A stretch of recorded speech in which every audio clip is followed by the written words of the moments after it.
Kolkata TV ডিজিটালে Bhaswati রয়েছে আপনাদের সঙ্গে। এসআইআর এর পর থেকে যে খসড়া তালিকা প্রকাশ হয়েছে, সেই খসড়া তালিকায় অনেকের নাম বাদ গিয়েছে।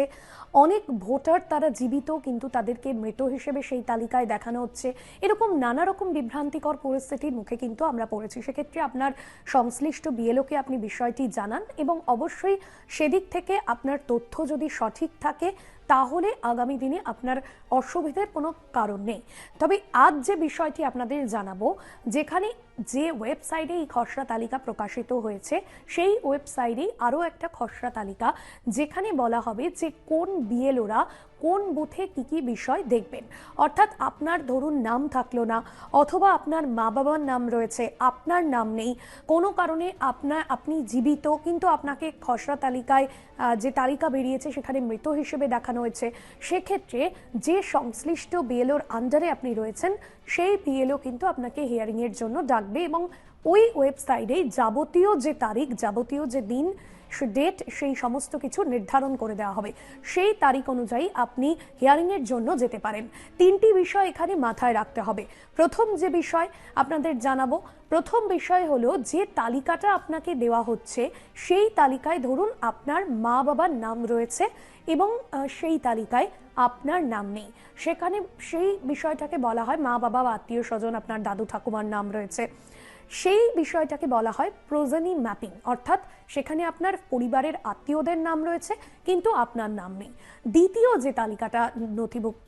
যে তালিকার নাম নথিভুক্ত করা হয়েছে, অর্থাৎ নাম দেওয়া হয়েছে, সেইখানে যেটা বলা হচ্ছে, যেখানে সেলফ ম্যাপিং, অর্থাৎ আপনার নাম 2002 সালের যে লিস্ট সেখানে রয়েছে, অর্থাৎ সেখানে আপনার দেখার দরকার নেই বাকিদের নাম রয়েছে কিনা, আপনার নাম সেখানে রয়েছে, এটা সেলফ ম্যাপিং।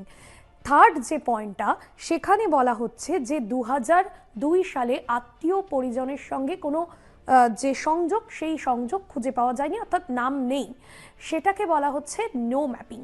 এই তিনটি বিষয় কিন্তু আপনি আপনার সংশ্লিষ্ট বিএলওকে জানাবেন।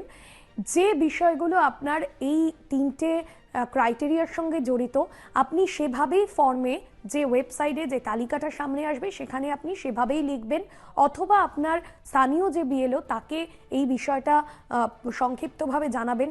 সেই মতোই কিন্তু আপনাকে হিয়ারিংয়ের জন্য ডাকা হবে। যারা আরও একটা বিষয়, কমিশনের সূত্রে যেমনটা বলা হয়েছে যে নথি জমা দিতে যারা ব্যর্থ হয়েছেন তাদের ক্ষেত্রে কিন্তু পরবর্তীতে স্টেপ নেওয়া হবে।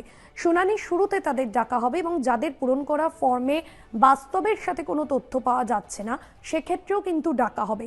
অন্যদিকে যাদের সন্দেহভাজন ভোটার, যাদের নাম রয়েছে, যাদের আত্মীয়র নাম রয়েছে 2002 তালিকায় খুঁজে পাওয়া যায়নি তার নাম, তাদের কাছ থেকে নথিপত্র সংগ্রহ করে নির্দিষ্ট অ্যাপের মাধ্যমে সেটা ফিল আপ করতে হবে। কমিশনের যে ওয়েবসাইটে খসড়া তালিকা প্রকাশিত হয়েছে সেখানেই কিন্তু এই খসড়া তালিকা প্রকাশ হবে। তবে একটা বিষয় যেটা কমিশনের সূত্রে বা এর আগেও আপনাদের জানিয়েছিলাম, যেখানে আপনার যে তথ্য, আপনার যে বায়োডাটা, সেইটাই আপনি দিন। কোনো রকমভাবে যদি আপনার নাম খুঁজে না পাওয়া যায় সেক্ষেত্রে বিএলও আপনাকে অবশ্যই সাহায্য করবে, কিন্তু ভুল তথ্য দিয়ে অযাচিতভাবে আপনি সেই জায়গায় ফিল আপ করবেন না। সেক্ষেত্রে কিন্তু কমিশনের তরফে ভবিষ্যতে কড়া পদক্ষেপ নেওয়া হবে, এমনটাই নির্বাচন কমিশনের তরফে জানানো হয়েছে। কলকাতা টিভি ডিজিটালের এই বিষয় এখানেই শেষ করছি। অন্যান্য এরকম অনেক ইম্পর্টেন্ট আপডেটের জন্য দেখতে থাকুন Kolkata TV digital, Kolkata TV, রাত দিন শান্তি।